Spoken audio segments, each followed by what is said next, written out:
Hello అందరికి. ఈ video నిన్న సండే కదండీ! నిన్న తీసినటువంటి వీడియో అన్నమాట. ఇది ఆఫ్టర్‌నూన్ నుంచి నేను వీడియో తీశాను. ఇంకా మార్నింగ్ అంతా కుదరలేదు. ఇంకా ఆఫ్టర్‌నూన్ అయితే మటన్ వండానన్నమాట. దాంతో పాటు రైసు, రసం వండాను. లాస్ట్ వీక్ వరకు పాపకి, మా హస్బెండ్‌కి ఇద్దరికీ ఫీవర్‌గా ఉంది కదండీ! ఇంకా అందుకే నాన్ వెజ్ అయితే నేనేం వండలేదు 15 డేస్ నుంచి. ఇంక నాకెప్పుడైనా తినాలనిపిస్తే బయట నుంచి తెచ్చుకునేదాన్ని. ఇంకా మధ్యాహ్నం భోజనం చేసి అట్లా పడుకున్నాము. ఇంకా ఈవినింగ్ లేచిన వెంటనే టీ అయితే పెట్టాను. ఫస్ట్ తెపాల్లో పెట్టాను. టీ మొత్తం ఇరిగిపోయింది. ఎందుకో నాకు అర్థం కాలేదు. సెకండ్ టైమ్ మళ్ళీ వేరే టీ జగ్‌లో పెట్టాను. అప్పుడు బానే ఉంది. తర్వాత అర్థమైంది. నేను ఫస్ట్ అల్లం వేశాననమాట టీలో. ఆ అల్లం అనేది ఆఫ్టర్‌నూను నిమ్మ చెక్క కట్ చేశాను చాక్‌తో. ఇంకా అదే చాక్‌తో నిమ్మకాయని కట్ చేసిన చాక్‌తోనే అల్లం కట్ చేయడం వల్ల టీ ఇరిగిపోయిందనే అనుకుంటున్నాను. ఇంకా రెండోసారి టీ పెట్టినప్పుడు అల్లం కట్ చేయకుండా నార్మల్‌గా నా చేత్తో చిన్న చిన్న ముక్కలు చిదిపేసి వేసేసాను. ఇంకా అలా బయటికి వెళ్ళామనమాట. ఎవ్రి సాటర్‌డే ఇక్కడ మార్కెట్ అవుతది. బట్ నేను సాటర్‌డే వెళ్ళలేదు. ఇంకా సో, ఈ రోజైనా వెళ్ళాలి కదా! అని చెప్పి ఇంక బయలుదేరాము ఈవినింగు. ఇంకా అట్లా మార్కెట్‌కి వెళ్ళకుండా వేరే మార్కెట్‌కయితే వెళ్ళాము. ఇంకా అక్కడ ఫుల్‌గా బట్టల షాపులు అన్నీ ఉన్నాయి.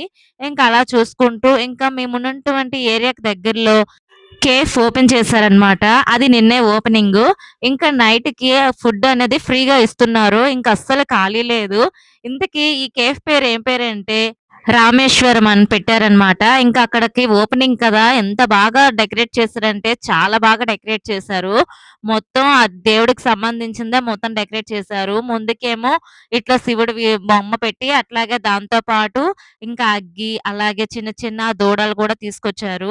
ఇంక లోపలికి వెళ్ళేసరికి ఫుల్ లైటింగ్ సెట్టింగ్ అనమాట. అలాగే మొత్తం కూడా దేవుడి బొమ్మలతో అలంకరించారు. చాలా బాగా డెకరేట్ చేశారు. ఇక్కడ మేము వెళ్ళేసరికి దోసలైతే ఫ్రీగా ఇస్తున్నారు. ఒక్కొక్క దోసకి మనం క్యూలో నిల్చొని ఒక టోకెన్ ఏమో తీసుకోవాలి. టోకెన్ తీసుకున్న తర్వాత అక్కడ నిల్చుంటే మనకేమో ఒక దోస ప్లేట్ ఇస్తారనమాట. 2 చట్నీలేశారు. దోసైతే చాలా బావుంది. ఇంకా బ్యాక్ సైడ్ వెళ్తే ఇంకా వెంకటేశ్వర స్వామి బొమ్మ గూడా బాగా డెకరేట్ చేశారు. ఇంకా అక్కడి నుంచి చూసి వచ్చేసిన తర్వాత ఇంకా సండే మార్కెట్‌కైతే మేము వెళ్ళాము. ఇగోండి ఇక్కడ ప్రతీదీ ఏ వస్తువైనా రూ. 10 కొంచెం పెద్ద సామాన్లున్నాయి అవి రూ. 20. ఇంకేవి కావాలంటే అక్కడ తీసుకుంటాం మేము. Every Saturday. అలాగే దారిలో వస్తుంటే డీమార్ట్‌కేమో వెళ్ళాము. ఇంకా అక్కడేమో కొన్ని సామాన్లయితే ఇంట్లో లేవు. ఇంక నెక్స్ట్ వీక్ అయితే ఊరెళ్ళిపోతున్నాం అనేసి కొన్ని మాత్రమే తీసుకున్నాం. ఇంటికి రాగానే ఇంక మా హస్బెండ్ ఏమో నన్ను కూరగాయలన్నీ సర్దేమన్నారు. ఇంక ఆయనేమో నా కోసమయితే మజ్జిగ కలిపారనమాట. అలాగే మజ్జిగలో కొంచెం నిమ్మ చెక్క కూడా వేశారు. మంచిగా తాగేసి ఇంక స్టార్ట్ చేశాను నేను. డీమార్ట్ నుంచి తెచ్చిన సామాన్లు, అలాగే మార్కెట్ నుంచి తెచ్చినటువంటి వెజిటబుల్స్ అన్నిటిని కూడా సర్దుకుంటున్నాను. కానీ చాలా తక్కువ తీసుకురావడం వల్ల నేను అన్నీ కూడా ఇగోండి చూస్తున్నారు కదా! ఈ పెద్ద డబ్బాలోనే పెట్టేసాను. అన్ని డబ్బాలు కూడా నేను తోమేసాను. ఇంటికి వెళ్ళే ముందు అన్ని డబ్బాలు ఒక 1 మంత్, 1 ½ మంత్ ఇట్లా ఉంటాం కదా ఊర్లో. ఇంక అన్ని డబ్బాలు ఖాళీ చేసేసాను. ఇంకా సామాన్లన్నీ అయిపోయినా ఇంక ఏవన్నా కొంచెం కొంచెం తెచ్చుకుంటున్నాను 3 వీక్స్ నుంచి ఇంకా. మేము ఈ వీకే ఊరు వెళ్ళాల్సింది. టికెట్స్ అయితే మాకు కన్ఫర్మ్ అవ్వలేదు. అలాగే లాస్ట్ వీక్ వెళ్దాం అనుకుంటే ఇద్దరికీ కూడా ఫీవర్‌లు కదా! ఇంక వెళ్ళలేదు. ఇంక నెక్స్ట్ వీకే వెళ్ళాలని చెప్పి బస్ అయితే చేసుకున్నాము. ఇంకా తత్కాల్ టికెట్స్ కూడా ట్రై చేద్దాం అనుకున్నాము. ఇంకేం చేశానంటే డీమార్ట్‌లో ఎప్పుడు కూడా పన్నీర్ కొనేవారు మా హస్బెండు. ఇంక బయట ఎక్కడైనా కొందాం షాప్‌లో అవసరమైనప్పుడు తెచ్చుకుందాం. ఇట్లా స్టోర్ చేసుకోవద్దంటారు. కానీ ఈసారైతే నేను ఆయన చూడకుండా ఒక పన్నీర్ ప్యాకెట్ అయితే వేసేసాను. ఇంక తర్వాత ముందు నేను, పాప బిల్ వేయక ముందే బయటకొచ్చేసాము. ఇంక తను తీయడం ఎందుకులే అని చెప్పేసి బిల్ వేసేసి తీసుకొచ్చేసారు.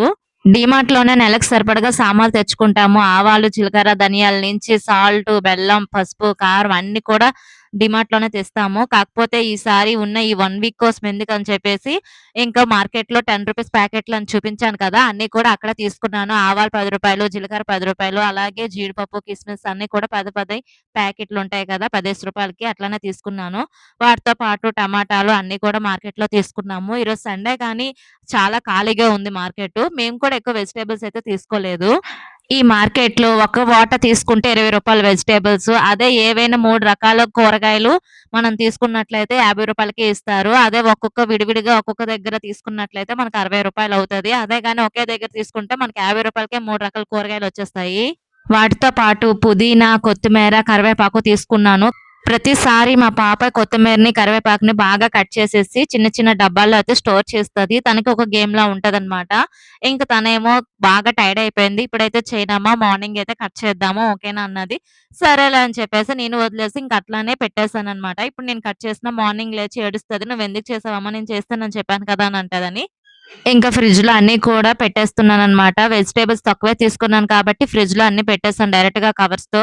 ఫ్రూట్సు అవన్నీ బయట పెట్టడం కోసం అయితే తీసేసాను. ఇగోండి మస్క్ మిలన్ మాత్రమే ఇందులో పెట్టాననమాట. ఇది కూడా కొంచెం 1 డే పెట్టానంటే మస్క్ మిలన్ చాలా మెత్తగా అయిపోతది. ఆల్మోస్ట్ ఫ్రిడ్జ్‌లో ఫ్రూట్స్ అవాయిడ్ చేస్తాను. ఇంకా వాటితో పాటు నేను తీసుకున్నటువంటి అల్లం, వెల్లుల్లి వాటిని కూడా నేను ఫ్రిడ్జ్‌లో స్టోర్ చేయను. సెపరేట్‌గా వంటగదిలో పెట్టుకుంటాననమాట. ఈసారి నేను ఆకుకూరలు కూడా తీసుకున్నాను. అది పాలకూర, అలాగే తోటకూర కూడా తీసుకున్నాను. యాక్చువల్‌గా అవి 1 డే ఆర్ 2 డేస్ కన్నా ఉండవనమాట. ఇంకా ఎక్కువ రోజులు ఉంచామంటే అవి బాగా పాడైపోతాయి. మెత్తగా అయిపోతాయన్నమాట. యాక్చువల్‌గా అవి ఏం చేయాలంటే కట్ చేసి పెట్టుకోవాలంటారు కొంతమంది. కట్ చేసి పెట్టుకుంటే నాకు నచ్చదు. ఇంక రేపు మండే కదా! తోటకూరైనా, పాలకూరైనా ఏదో ఒక కూరైతే వండేద్దామని ఫిక్స్ అయిపోయాను. ఇంక అట్లనే పెట్టేసాను. ఇంక ఎలాగో అల్లం, వెల్లుల్లి అవన్నీ కూడా మార్కెట్‌లో నుంచి తెచ్చినవి ఇంక వంటగదిలో నార్మల్ డబ్బాల్లో వేసేసాను. ఇన్ని కొన్నాను కానీ ఒకటి మర్చిపోయాననమాట. గిన్నెలు తోమిన సబ్బు. అయ్యో! ఇన్ని కొన్నాను కదా! అనుకున్నా. యాక్చువల్‌గా గుర్తొచ్చింది. మళ్ళీ తీసుకుందాం అనేసరికి మర్చిపోయాను. ఇంక మరేం చేస్తాము? అందులో చిన్న సబ్బయితే ఉంది. ఇంక కొంచెం సర్ఫేసేసయితే తోమాను. నాకు సర్ఫేసి తోమడం అంటే అస్సలు నచ్చదు. ఎందుకంటే బంక బంకగా అనిపిస్తది. అసలు పని అస్సలు తేలదనమాట. మా ఏరియాకి దగ్గరలో ఇక్కడ హైపర్ మార్కెట్ ఉంది. అక్కడికి వెళ్లి తీసుకురమ్మంటే తీసుకొస్తారు గానీ, అయినా ఈ టైంలో తనని పంపించడం ఎందుకులే ఇంక ఎలాగో ఒకలాగా నైట్‌కి అడ్జస్ట్ అవ్వాలని చెప్పి, ఇంక ఉన్న దాంతోనే అడ్జస్ట్ చేస్తున్నాను. ఇంకా అట్లా గిన్నెలు తోమేసాను. యాక్చువల్‌గా ఇవన్నీ కూడా మధ్యాహ్నం తోమేసాను. ఈవినింగ్ టీ పెట్టినప్పటి నుంచయితే తోమలేదు. టీ గ్లాసులు అలాగే వాటితో పాటు ప్రతి కూర మీద, చారు మీద మూత పెట్టిన ప్లేట్లు, అలాగే టీ ఇరిగిపోయిందని చెప్పాను కదా! టీ ఇరిగిపోయినటువంటి ఆ తెప్పాలు కూడా తోమకుండా అట్లనే వదిలేసాను. ఇంకా ఇలా తోముతున్నాను. తోముతుండగానే పక్కన కుక్కర్‌లో అన్నం కూడా స్టవ్ మీద పెట్టేసాను. ఇవి తోమేసరికి రైస్ కూడా ఉడికిపోతది కదా! ఇంకా కుక్కర్‌లో పెట్టాను కాబట్టి, మనం స్టవ్ ఆఫ్ చేసిన వెంటనే తినడానికి కుదరదు కాబట్టి చాలా టైం పడతది. సో, ఇంతలో ఇంకేదైనా పనుంటే చేసుకుందాం అని చెప్పి మొత్తం క్లీన్ చేసుకుంటున్నాను. ఈ సర్ఫ్‌తో తోమడం వల్ల అస్సలు వదలట్లేదు. చాలా గట్టిగా తోమాల్సొస్తుంది. ఇంకా వాటితో పాటు ఇంకా కడుగుతుంటుంటే బంకగా అనిపిస్తుంది. ఇది చాలా చిరాకనిపిస్తుంది. ఇంక తప్పదు కదా! ఫైనల్‌గా గిన్నెలో ఏదో ఒక కష్టపడైతే తోమేసాను. ఇంక అప్పుడు గుర్తొచ్చింది ఫ్రిడ్జ్‌లో ఇంకా ఆఫ్టర్‌నూన్ ఉన్నటువంటి మిల్క్ ఏమో నేను మరగపెట్టలేదు. నైట్ డైలీగా మరగపెడతాను. ఈవినింగే మరగపెట్టేస్తాను నైట్ కోసం. ఇంక అదొకటి గుర్తొచ్చింది. ఇంక తొందరగా ఫ్రిడ్జ్ దగ్గరికి వెళ్లి తీసుకొచ్చేసాను. ఇంక ఈ క్యాన్ కూడా మళ్ళీ మార్నింగ్‌కి ఇదే తీసుకెళ్తారు కాబట్టి నైట్ బాగా తోమేసి కాలేసేయాలి. లేదంటే ఇంక మార్నింగ్‌కి పాలు పాడైపోవడం, లేకపోతే స్మెల్ వచ్చేయడం ఏదో ఒకటి అవుతదనమాట. డైలీగా ఈ తోమేసి పైన వాటర్ లేకుండా బొమ్మలించేస్తాను. దాన్నే కాలేసడం అంటారు. ఇంకా పాలు కూడా పొయ్యి మీదయితే పెట్టేసాను. అవి కూడా మరుగుతున్నాయి. ఇంతలో దీన్ని కూడా బాగా తోమేసి, ఇంకా సింక్ గూడా బాగా క్లీన్ చేసేద్దామని ఇంకా క్లీన్ చేసేస్తున్నాను.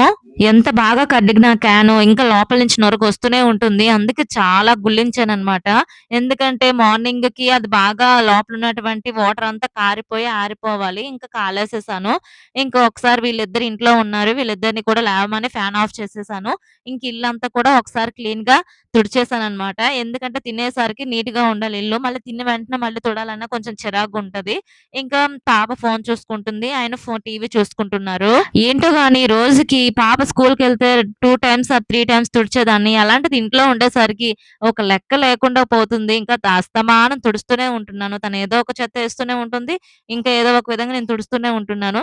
దానికి తోడు ఇప్పుడు మార్కెట్ నుంచి తెచ్చాను కదా! సామాన్లన్నిటిని కూడా ఇంక వంపేసాను ఇంట్లో. అన్నిటిని కూడా ఏ డబ్బాల్లోకి ఆ డబ్బాలోకి వేసేయడం. అలాగే ఫ్రిడ్జ్‌లో కూడా వెజిటబుల్స్ అన్నీ వేసేసాను కాబట్టి ఇంక కిందన కొంత డస్ట్ అయితే ఉంది. అదంతా కూడా క్లీన్ చేసేసాను.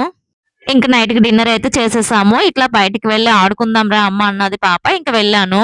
ఇంక ఇప్పుడైతే పడుకుంటున్నాం. రేపు కలుద్దాం. Bye bye.